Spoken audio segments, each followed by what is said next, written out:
What's up, everybody? 90's Man Dude here, doing a review this time of Angels in the Outfield. As you can see, one of my favorite movies growing up. I remember waking up in the morning wanting to watch this, and like I said, December.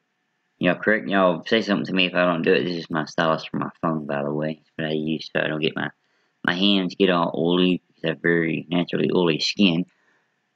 And well, this helps me keep my screen from looking like a daggum rainbow. Because if I use my finger too much, it ends up looking like a daggum rainbow.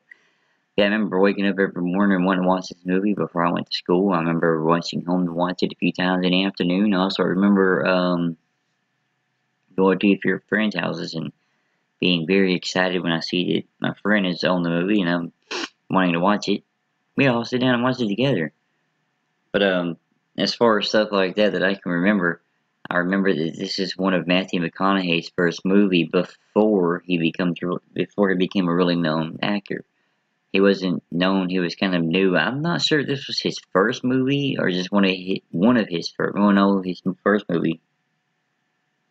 Actually, I think Dazed and Confused came out after this. I'm not. I'll figure it out. But yeah, I know Matthew McConaughey was in this before it was really big, and also I noticed as a lot of people don't.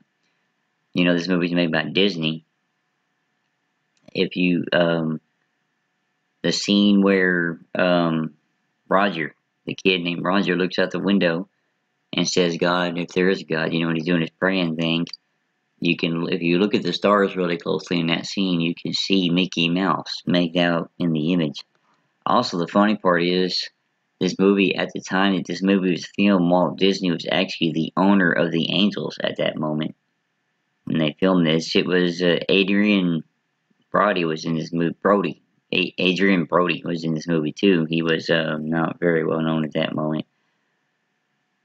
Also, at the end of the movie, when it shows that guy, Carson Lansford spit the tobacco out, when he's getting ready to hit the ball or whatever, he tells him spit the tobacco out. He's actually spitting out black licorice out of his mouth. It's not actual tobacco in that moment.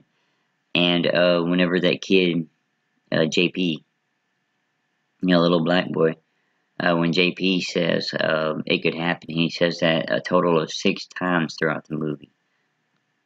Also,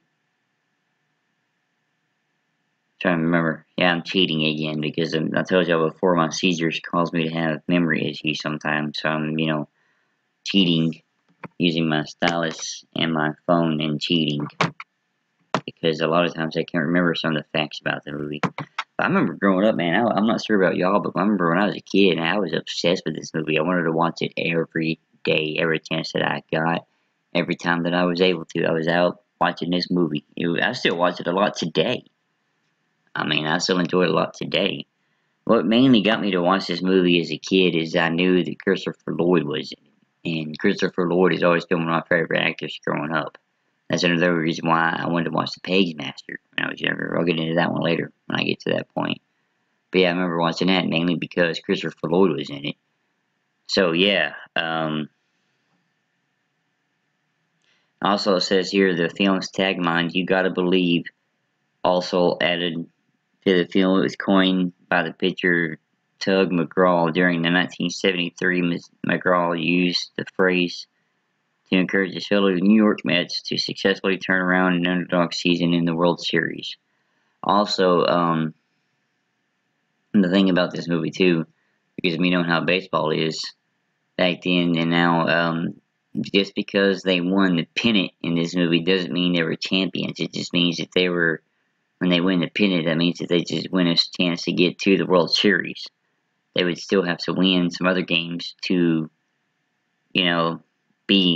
they would still have to be in the World Series. But yeah, just because they win the pennant didn't mean they were guaranteed the World Series. I know it's kind of weird to say that, but that's just how baseball works, Yeah, this one I guess is going to be a short one because there's not that many facts here that I can see about it. Let's see if there's anything in here that I can find as far as goofs in the movie. I need to start doing that too. Movies where they have goofs in them. Like, the little mess ups, No matter how many times they edit and whatever, there's still those little goofs that they put in movies.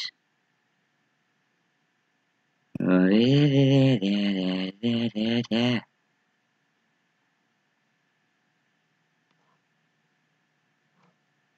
don't know. But yeah, anyway, yeah, this is a good movie. If you haven't seen it, which if you haven't seen this movie, I don't know why, because of how old it is. I mean, come on, the movie came out in 1994, so if you haven't seen it since 1994, you know, but where you been? You know, where you been? But yeah, this is going to be a short one this time.